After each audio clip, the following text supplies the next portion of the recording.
자, 어떻습니까? 우리 기자이신 장인수 기자님 보시기에 정치인 이재명은 어떤 사람이라고 보십니까? 지난 대선 때도 네. 그 김건희 그 녹취 관련해서도 보도하셔서 아마 아니 멀티플하게 이 정치 대선 전국을 들여다보셨을 텐데. 저는 사실 이제 정치평론은 제가 전문 영역도 아니고 잘 안 하기는 하는데 이재명 그 성남시장이 성남시장 됐을 때 네네. 오래 한 건 아니고 그때 잠깐 제가 성남시를 출입했었어요. 아, 그러셨어요? 네, 그리고 이게 우연의 일치인데 또 이재명 경기도지사가 이제 도지사가 됐을 때 또 그때 잠깐 그 초반에 이제 경기도 구원을 또 출입했었습니다. 제가 이제 수도권 사이버에 많이 있다 보니까 예. 수도권 많이 왔다 갔다 하는데 이런 작은 인연을 갖고도 내가 저기 언론계에 이재명 인맥이다 이렇게 떠들고 다니는 인간도 근데 친분은 있는데. 없습니다. 아니, 그러니까 전혀 이렇게 친분은 없습니다. 다 얘기하잖아. 네, 네, 모든 전혀 게 친분은 아니다. 없습니다. 네, 한계가 있다. 얼마 안 됐다. 뭐 이런 얘기를 하시잖아. 우리 장 기자님은. 그래서 성남시장 할 때 그때는 이제 뭐 대선 후보라고는 전혀 생각 안 하고 그냥 되게 독특한 캐릭터의 민주당 그 저기가 후보가 당에 전혀 도움 못 받고 와서 성남 와서 성남시장까지 되네. 뭐 이런 정도의 생각을 했었죠. 네, 실제로 그때 2020년 7월에 대법원으로부터 무죄 판단 받았잖아요. 그때까지만 해도 그래서 이재명이 이제 사법 리스크를 벗는구나라고 이게 사람들이 생각할 때 그때도 이재명 대표가 내후년 대선에 나오겠어. 이재명 경기도지사가 내후년 대선에 나오겠어. 한 번 더 젊으니까 경기도지사 한 번 더 하고 그다음에 나가지 않겠어. 이런 그 분위기가 아주 굉장히 압도적이었고 굉장히 주된 담론이었어요 그때. 예. 근데 저는 이제 이게 뭐 목사님 질문에 맞는 대답인지는 모르겠는데 네. 그때 이제 성남시장이 처음 됐을 때 제가 이 이재명 시장을 보면서 보다도 검찰과 보수 언론을 보면서 느낀 거는 저는 이제 그 믿음이 있어요. 예. 진보 진영은 못 믿는다. 진보 진영의 평론은 못 믿는다. 보수 진영의 동물적 감각을 믿습니다. 보수 진영의 동물적 감각. 이 사람들은 머리를 쓰지 않고요. 네. 이 욕망을 쫓는 사람들이기 때문에 동물적 본능으로 사안을 접근하거든요. 이제 해맑은 사람들이에요. 이게 정확합니다. 이게 정확한데 예. 이재명은 성남시장이 됐을 때 그러니까 민주당 지지자나 진보 진영 내에서는 별게 아니었는데 그때부터도 그렇게 싫어했습니다. 검찰과 보수 언론에서는 그렇죠. 이재명을 예. 정말 싫어했습니다. 예. 그리고 제가 성남시 가서 이제 맨날 볼 거 아닙니까? 네. 이제 성남시 관련 뭐 이재명 관련 보도나 네. 검찰이 이제 이재명을 수사하는 거나 보면 네. 이해를 못했어요. 왜 이렇게 이재명을 괴롭히지? 변방 사또에 불과한데 말이야. 그러니까요. 변방 사또에 불과한데 그들한테는 뭐 네. 약간 주적 비슷하게 그렇게 못 살게 굴더라고요. 그래서 되게 특이하다. 이재명이 많이 찍혔나 보다. 캐릭터가 독특하니까 그때까지만 하더라도 그렇게 예. 생각했었는데 예. 지금 와서 생각해보면 역시나 그들의 감각이 정확하다. 네, 이 진보 진영은 자신들이 똑똑하다고 착각해서 머리를 써서 판단을 하는데 네. 그들의 어떤 동물적 후각, 냄새를 맡는 능력이 정확하다. 예. 그리고 이재명이 그걸 보여줬죠. 근데 이제 잠깐 딴 얘기를 했고 도지사가 됐을 때 제가 굉장히 인상적이게 본 게 여러분들은 많이 그걸 기억 못 하실 텐데 이재명 도지사가 처음 되자 취임 일성으로 두 가지가 있었어요. 취임하자마자 한 게 두 가지가 있었는데 의왕인가 안양인가 어디에 시멘트 공장이 하나 있었어요. 예. 시멘트 공장이 하나 있었는데 예. 이게 원래는 처음에 시멘트 공장만 있었어요. 근데 주변에 아파트 단지들이 생기기 시작합니다. 그래서 시멘트 공장을 둘러싸고 다 아파트 단지가 된 거예요. 그러니까 아파트 주민들은 저기에 나갔으면 하겠죠. 그래서 이게 늘 분쟁이 됐는데 이거를 그 어떤 도지사도 해결을 못했어요. 근데 이재명 도지사가 들어와서 강제 수용해버립니다. 네, 감정평가에서 그냥 강제 수용해버렸어요. 그냥 깔끔하게 해결합니다.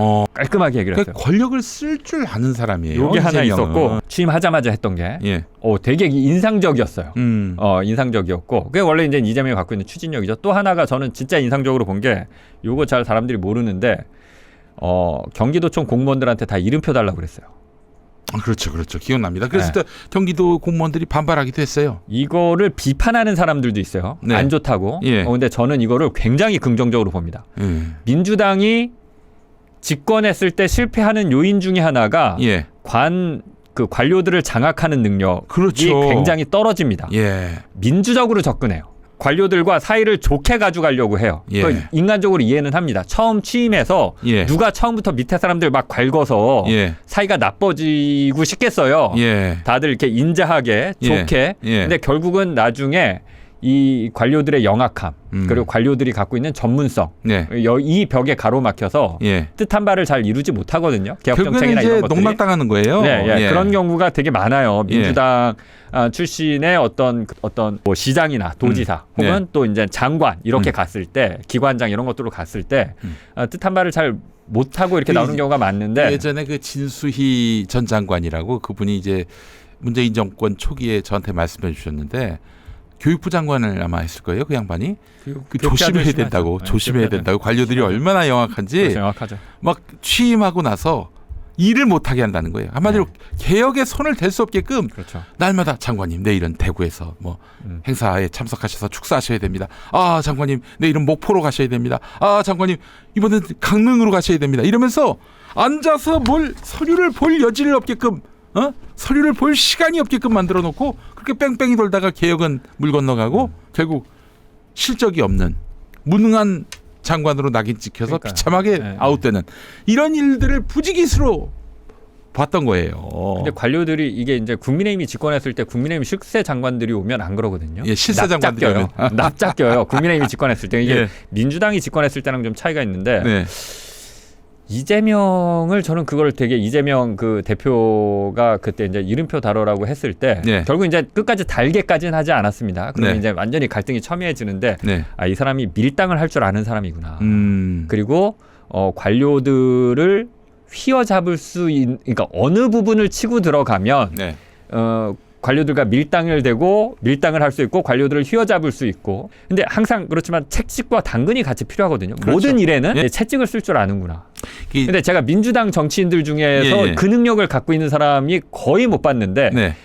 거의 뭐 유일하게 본 사람이 이제 이재명. 그래서 그런 것들이 되게 기억에 남아요. 이 부분이 이제 트럼프하고 많이 비슷한 거예요. 트럼프가 뭐 처음에는 뭐 가자지구를 뭐 미국 영토로 하겠다느니 뭐 저기 캐나다, 멕시코까지 다 관세 25%로 하겠다더니 뭐 이런 식으로 나오다가 뭐 결국에는 타협을 해서 뭐 보류를 시킨다든지 그러잖아요. 미치광이 전략, 매드맨 전략이라고 하는데 이렇게 해서 밀당을 하는 거죠. 그래가지고 그런 최악의 사태를 막기 위해서 절충하고 그래서 미국의 이익을 극대화하고 미국 중심으로 주도권을 가져가고 이거 할 줄 아는 사람이 미국에는 트럼프, 한국에는 이재명이다. 약간 예. 트럼프랑 같이 노니까 좀 그렇긴 한데 아니 어쨌든 훨씬 좋은 예라고 봐야죠. 굉장히 이재명이. 효능감이 있는 건 예, 맞잖아요. 그거는 예.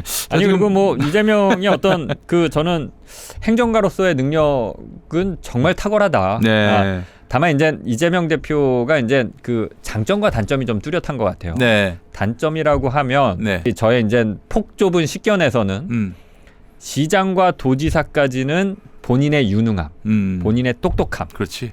할 수 있었는데 예. 국가 운영이라는 것은 나의 똑똑함보다는 아까도 말씀했지만 좋은 인재를 많이 발굴해서 그렇죠. 팀플이에요. 팀플. 적세조소에 배치를 하는 네. 그러니까 유비가 맨날 전쟁 나가면 지고 되게 멍청한 것 같지만 조자룡도 있고 제갈량도 있고 뭐 관우장비도 있고 뭐 많이 있지 않습니까? 네네네. 예, 그러니까 그게 더 중요할 수 있는데 그 능력은 제가 이제 물음표. 그래서 이제 가끔 생각을 해보는데 네. 이거는 그냥 농담으로 할게요. 농담으로. 유시민을 총리로 기용하면 어떨까? 유시민을 총리로 기용. 약간 그 이재명과 유시민은 좀 캐릭터가 겹쳐서 네. 약간 조금 이제 왜냐하면 이 세상에서 내가 제일 똑똑하고 잘났어라는 약간 캐릭터들이어서 좀 부딪혀서 이게 그림이 좀 나오는가 싶긴 한데 네. 저는 유시민이 보건복지부 장관이었을 때 했던 복지 정책들은 가히 대한민국 그 역사에서 했던 장관들이 했던 그 뭐라고 그럴까 업적 중에 역대급이라고 생각하거든요. 네. 많이 이렇게 알려져 있진 않지만 예. 정말 많은 일을 했고 지금까지도 면면이 이어져 오는 좋은 복지 정책들이 많이 있습니다. 그 공직사회 그 관료들이 감동을 했다는 거예요. 유시민한테. 예. 맞습니다. 도대체 뭘 했길래 이렇게 감동까지 받았나 싶었는데 이재명 대표의 철학과 어떤 국정 운영에 대한 어떤 그런 자신의 소신을 잘 또 수렴할 수 있는 인물이 아닐까. 뭐 유시민이 뭐 나중에 대선에 나갈 꿈을 갖거나 그런 사람은 아니니까요. 그러니까 유시민은 정치도 했잖아요. 네. 그러니까 보수로서 성공할 수 있는 사람은 아닌 것 같아요. 네. 그러니까 만약에 이제 장관 총리를 한다면 저는 대한민국의 제갈량이 될 수 않았겠다라고는 생각을 하는데 보스로서는 성공할 수 없어도 참모로서 유시민 같은 경우는 대성할 수 있다. 뭐 그런 생각도 좀 해봅니다. 네, 알겠습니다. 한국갤럽 여론조사 결과가 나왔고 아까 속보 자막으로 띄웠는데 국민의힘 지지율 34%, 더불어민주당 40%, 한국갤럽 조사가 가장 그래도 매주 하는 조사니까 언론의 그 관심을 많이 받아요. 근데 점점 격차가 벌어지고 있습니다. 지난주만 해도 국힘이 살짝 앞섰는데 아주 폭락을 했네요. 그리고 대선 주자는 1, 2위 격차가 더 벌어졌고요. 이재명 34, 김문수 9. 나머지는 뭐 큰 의미가 없어 보입니다. 홍준표 5, 한동훈, 오세훈 4, 조국, 이준석 2, 안철수, 유승민 1. 조국이 어떻게 나오죠? 조국은 왜 나오나 모르겠습니다. 자, 그리고 정권 유지를 원하는 게 37%, 정권 교체가 53%, 윤석열 탄핵 찬성 60, 반대 34. 중도로 좁혀보면 정권 교체 62, 정권 교체는 62, 탄핵 찬성이 69 이렇게 나왔네요.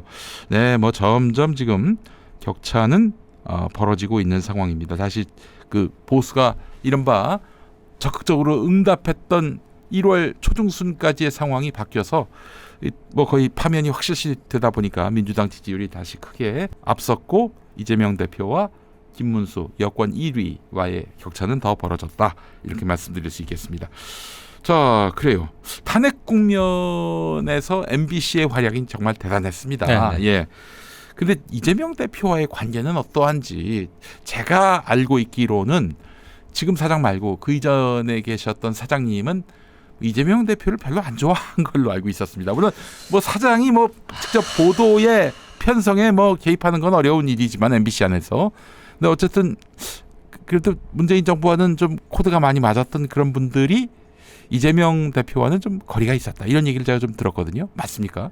그게 이렇게 그 무자르듯이 MBC를 어떤 하나의 사람, 하나의 어떤 단일한 균질한 집단으로 해서 그렇게 얘기하면 좀 어폐가 있을 것 같고요. 그렇죠. 왜냐면 정규직 그래도 직원이 한 1,500명 되는데 1,500명이 다 각자 MBC 직원 정도 되면 다 왕자병, 공주병에 걸려 있고 다 자기가 세상의 중심이라고 생각하거든요. 특히 이제 MBC 기자들은 그렇기 때문에 뭐 이제 그 얘기가 왜 나왔냐면 이제 박성재 전 사장, 이제 저한테 선배인데 박성재 전 MBC 사장이 MBC 기자들이 그 이재명을 별로 안 좋아한다라고 이제 그 저기 다른 방송에서 그렇게 얘기한 게 있더라고요. 아, 그래요. 그게 뭐냐면 예전에 왜 도지사 됐을 때 이거 이제 그때 이거 2년 이거 뭐 그냥 빼버리고 그냥 이렇게 퇴장했을 때 그때 이제 MBC랑 인터뷰를 하려고 MBC가 이제 했던 건데 마지막으로 MBC랑만 하자. 근데 이제 이게 뭐 이런 식으로 하면 안 하겠다라고 그러고 그때 이제 좀 MBC에서 그 선거 방송을 하던 사람들은 보고 저 뭐야 뭐 이런 좀 뜨악한 게 있었는데 또 그때 유시민 작가가 패널로 나와가지고 이재명은 이제 경기도지사로 끝난다 뭐 더 높은 자리로 못 간다 이렇게 또 얘기한 적이 있었어요. 아마 그거 보고 그랬던 것 같아요. 근데 또 다음 날인가요? 그래서 그 이재명 도지사가 또 바로 사과를 했고 그게 벌써 몇 년 전 일입니까? 근데 이제 그거를 좀 염두에 두고 하신 말씀 같은데 그것 때문에 MBC의 각 그 사람들이 지금도 이재명에 대한 그때는 저도 이재명 도지사의 그 행태에 대해서는 별로 감정이 안 좋았습니다. 저도 선거 방송에 거의 가 있어서 그거 보고 있다가 이거 뭐야 뭐 이러긴 했었는데 그래도 기자 정도 되면 그 사감 말고 더 폭넓게 봐야죠. 그리고 폭넓게 볼 거라고 생각합니다. 지금 이 국면에서 또 어떻게 윤석열이야 이제 파면당해서 아웃되지만 이재명 아니면은 사실은 이제 국민의힘이 되는 건데 그렇잖아요. 국민의힘이 되면 이거 진짜 이건 내란 시즌 2가 된단 말이에요. 그래서 MBC가 그런 정보적 감각을 갖지 않겠는가 하는 생각이 들면서 아무리 뭐 이재명 대표에 대해서 뭐 감정이 안 좋더라도 그렇게 할 겁니다. 그러니까는 뭐랄까 어떤 그 선거 때 전략적인 판단을 해서 우리는 이재명을 편들자. 혹은 뭐 않겠지. 이런 판단을 못 해요. 그것도 조직 논리로 가면 그 위험 부담을 안 지려고 합니다. 그러니까 예를 들면 이게 뭐 맞는 얘기인지 모르겠는데 지난 대선 때 제가 7시간 녹취록 보도를 준비했었는데 잘 안 됐지 않습니까? 잘 안 됐잖아요. 그러니까 그때 MBC가 판단을 하지 않았어요. 이걸 힘있게 보도할 것이냐, 네. 아니면 보도를 그냥 안 할 것이냐 이런 판단을 안 하다 보니까 어정쩡한 방송이 나간 거거든요. 그렇죠. 뭐 도리어 그러니까 저쪽에서는 야 김건희 알고 봤더니 걸크러쉬였다 해가지고 막 띄워주기가 예, 맞습니다. 예. 이어졌고요. 예. 저도 그렇지만 각자 다 나름대로의 정의감이 있지만 또 각자 나름대로의 비겁함도 있습니다. 그거는 이제 MBC가 갖고 있는 비겁함이 드러났던 케이스라고 보는데 네. 대선 때 예. 그렇게 뭐 전략적으로 뭐 이재명을 비토한다거나 이재명을 적극 지지한다거나 하진 않고 그냥 흘러가는 대로 그냥 좀 객관적이고 중립적으로 보도할 겁니다. MBC는. 예. 뭐 저는 MBC가 이재명 지지해달라 이게 아니라 그 이재명 대표에 대해서 다른 언론처럼 그 비토를 하는 거는 좀 자제했으면 좋겠다는 그런 바람이지요. 뭐 사실 제가 개인적으로 이재명 대표를 지지하는 면도 있지만은 MBC가 갖는 어떤 무게감, 지금 조선일보가 흉내도 낼 수 없는 엄청난 국민의 신뢰를 지금 받고 있는 상황이란 말이에요. 그래서 섣부르게 이재명을 비토하거나 하지는 않을 겁니다. 다만 네. MBC뿐만 아니라 기자 사회 전반의 어떤 그런 분위기를 뭐 제가 감히 말씀드릴 위치에 있는지는 모르겠는데 좀 느껴지는 거는 네. 어찌됐건 최근까지 그 안에 있던 사람이었으니까 네.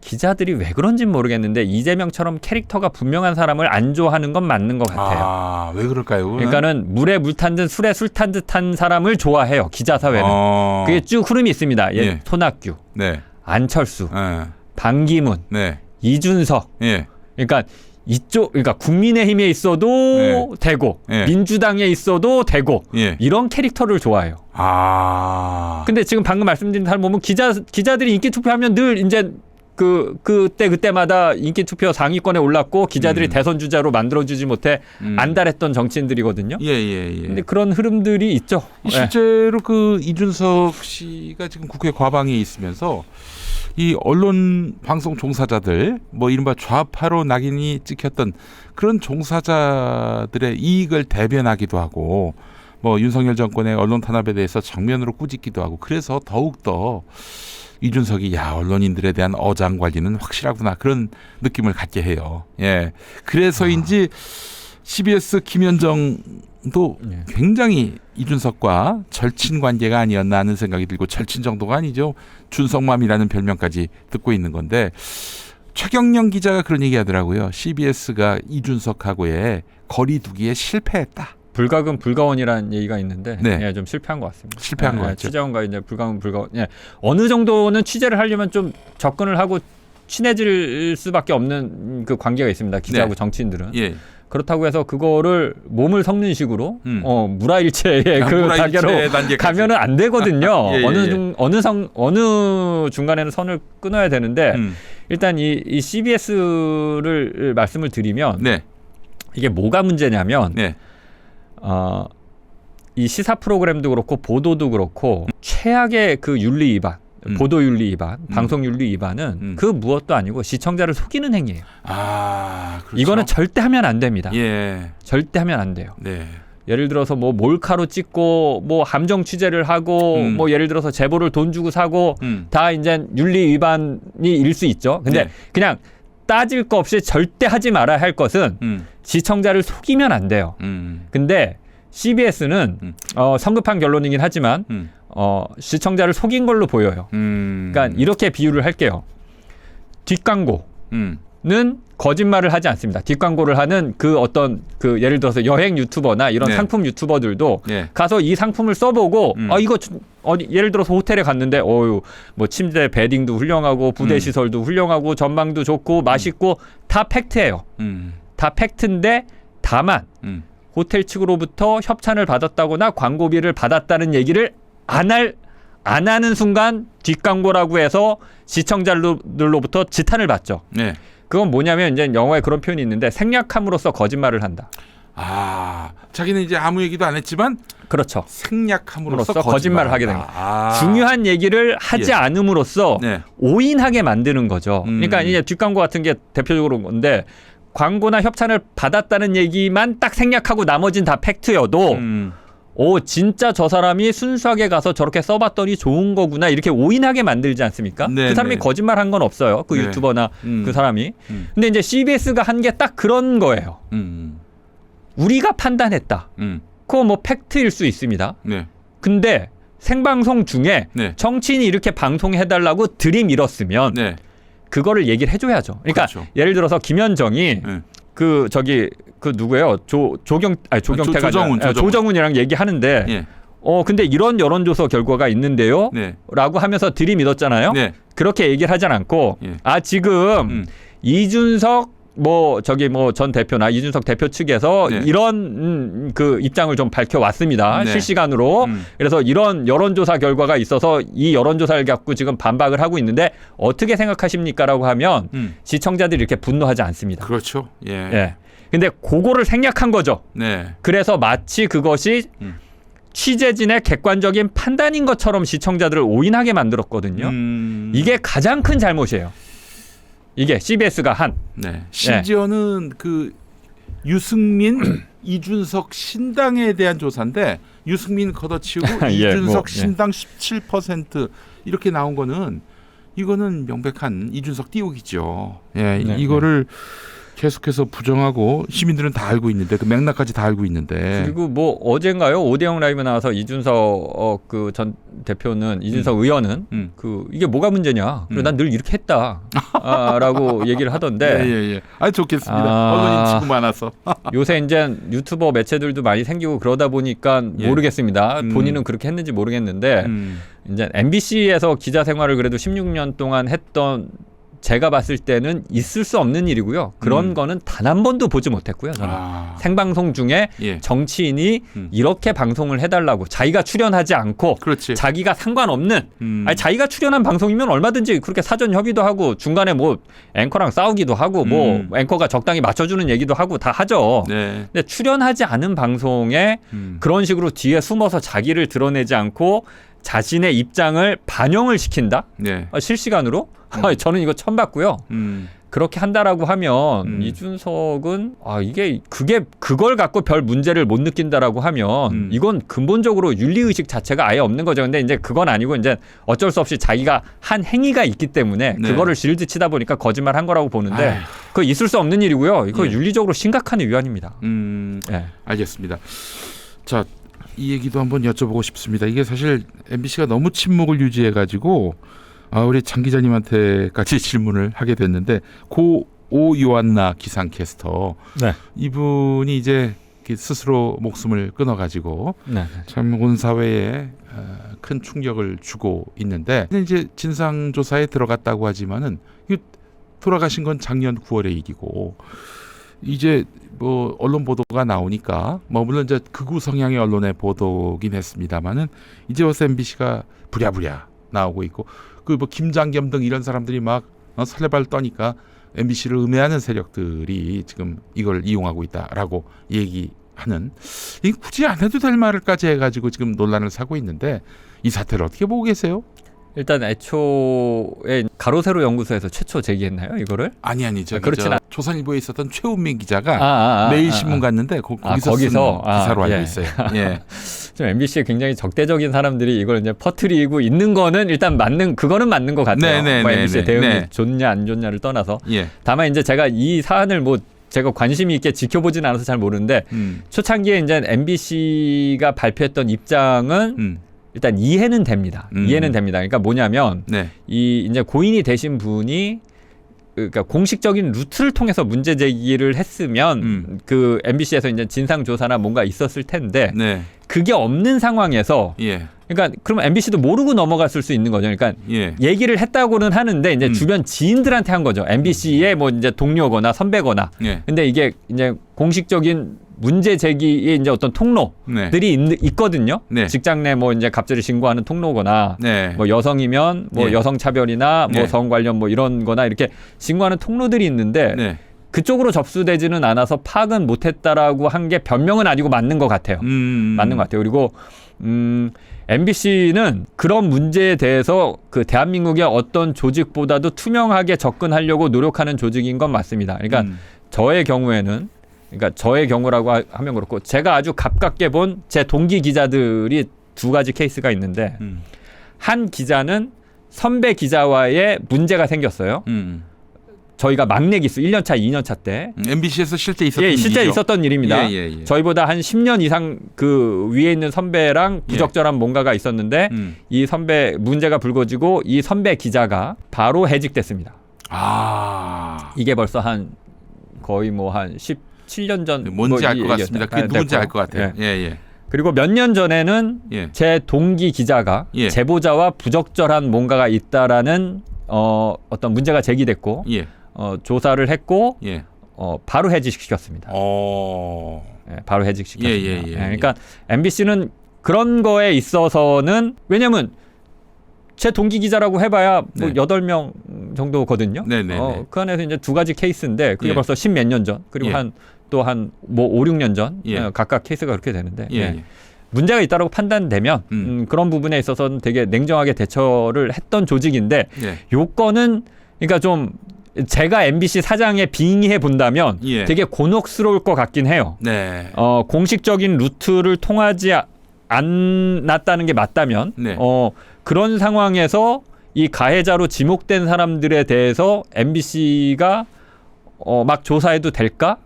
이 사람들이 또 그런 법률적으로 반발했을 때 그러면 MBC를 법적으로 보호할 수 있는 어떤 건 또 뭐가 있지? 이런 것들을 고민해 보면 곤혹스러울 것 같습니다. 근데 이게 이제 김용민 그 목사님께서 굉장히 적극적으로 요 문제 제기를 하시더라고요. 그래갖고 사실은 목사님 때문에 이 케이스를 알게 됐어요. 그래갖고 저도 뭐 찾아보고 했었는데 그러니까 언론사잖아요. 언론사면 본인이 제기된 의혹에 대해서는 적극적으로 해명하는 게 맞습니다. 그러니까 기자들이 가장 잘못하는 것 중에 하나가 남 비판은 잘해요. 근데 이제 그리고 본인 언론사에 제기되는 비판이나 문제에 대해서는 그 어떤 조직보다 오히려 공무원 조직이나 재벌 기업보다 더 보수적이고 더 뻔뻔하게 무대응으로 일관하는 경우를 전 많이 봤거든요. 적극적으로 대응하는 게 맞다. 그거는 그렇죠. 그래서 적극적인 대응 방안 중에 하나는 진상조사가 이루어지고 있으니까요. 그건 뭐 잘못된 게 아니고 잘하고 있는 건데 그 지금 이미 다 알고 있단 말이죠. 누가 뭐 이 이슈와 연관돼 있는지. 근데 그분들을 계속 지금 방송에 나오게 하는 게 적절한가? 일단 진상조사 때만은 이 TV에서 나오지 않게 하는 것이 옳지 않나? 그게 업무 배제를 시키는 것이 타당하지 않겠는가 이런 얘기를 줄기차게 했는데 계속 나오는 것 같아요 보니까. 그게 뭐 그분들이 뭐 꼭 그분들이 안 나오면 안 될 그런 프로그램도 아니고 말이죠. 그게 좀 많이 이상하고 이 부분에 있어서 안 먹을 욕도 먹으니 이게 위기 관리가 잘 되고 있는지 이게 의심스럽다. 이제 그 건이 있습니다. 이게 이제 제가 자꾸 MBC 쉴드 치는 것 같아서 그렇긴 한데 저희가 그건 알아야죠 우리가. 그 정권이 바뀌고 나서니까는 문재인 정부가 들어서고 나서 그 계약이 만료된 비정규직 아나운서 10분 정도를 계약을 연장하지 않은 건이 있어요. 이분들이 MBC를 이제 법적으로 소송을 걸고 이겨서 복직을 합니다. 복직 이후에도 MBC를 이제 직장 내 갑질, 직장 내 괴롭힘이 있었다라는 걸로 또 얘기를 해요. 그분들 입장에선 그럴 수 있는데 제가 봤을 때는 좀 이해가 안 되는 측면도 있었거든요. 왜냐하면 계약이 종료돼서 계약 연장을 하지 않은 것인데 이 사람들은 정치적으로 탄압받았다. 우리는 뭐 그 이명박 박근혜의 적폐가 아니다. 뭐 이런 얘기들을 그때 이제 정치적으로 또 하시기도 했거든요. 이제 그 경우에 있어서 이제 방송을 안 내보내는 게 어떠냐라는 문제에 있어서 이게 그 개인들이 회사를 상대로 반발하면 회사가 또 굉장히 난처하고 별다른 대응 수단이 없습니다. 너희는 뭐를 근거로 나를 이런 식으로 인사조치 내고 방송에서 배제했어 라고 그 가해자로 지목된 분들이 MBC를 공격했을 때 또 회사는 약자가 될 수 있는 위치에 있어요. 그게 회사가 그렇게 강자가 아닙니다. 또 그런 문제에 있어서. 방법은 많이 있는데 예를 들면 다른 업무로 배치한다든지 이런 식으로 해서 그 운영의 묘를 살릴 수 있는 건데 계속 화면에 나오는 거는 가장 좀 낮은 수의 대응이 아닌가 하는 그런 생각이 들어서 말씀드렸습니다. 알겠습니다. 뭐 여러 가지로 좀 이해가 되는 측면도 분명히 있었습니다. 우리 장인수 기자님하고 얘기 나누면 시간 가는 줄 모르겠어요. 자, 근데 마무리해야 될 시간이 와가지고 오늘은 이렇게 인사를 나누겠습니다. 자, 기자님 오늘 수고 많이 하셨고요. 다음에 또 모시도록 하겠습니다. 마지막으로 책 나왔는데 요거 작심하고 다시 기자. 지금 3쇄에 들어갔습니다. 3쇄? 벌써? 5,000부가 이미 나갔고요. 3,000부씩 찍고 있는데 그래서 반응이 좋습니다. 읽어보신 분들이 다 재밌다고 그래서 한번 관심 가져주시고 제가 지금 북콘서트도 서울을 시작으로 해서 그저께 했고요. 이제 3월 초에 또 수원에서 하고 그 이후에 대전에서 하고 쭉 할 건데 뭐 북콘서트도 좀 관심 가져주시고요. 알겠습니다. 공지가 나가니까 감사합니다. 여러분 많이 참여해 주시고요. 우리 저널리스트라는 유튜브 많이 구독해 주시고. 이거 민어 맛있습니다. 잘 먹었습니다. 예, 작심하고 다시 기자. 자주 불러주세요. 다시 기자 이 책 여러분 많이 사랑해 주시기 바랍니다. 자, 기자님 수고하셨고요. 저는 월요일에 돌아오겠습니다. 감사합니다.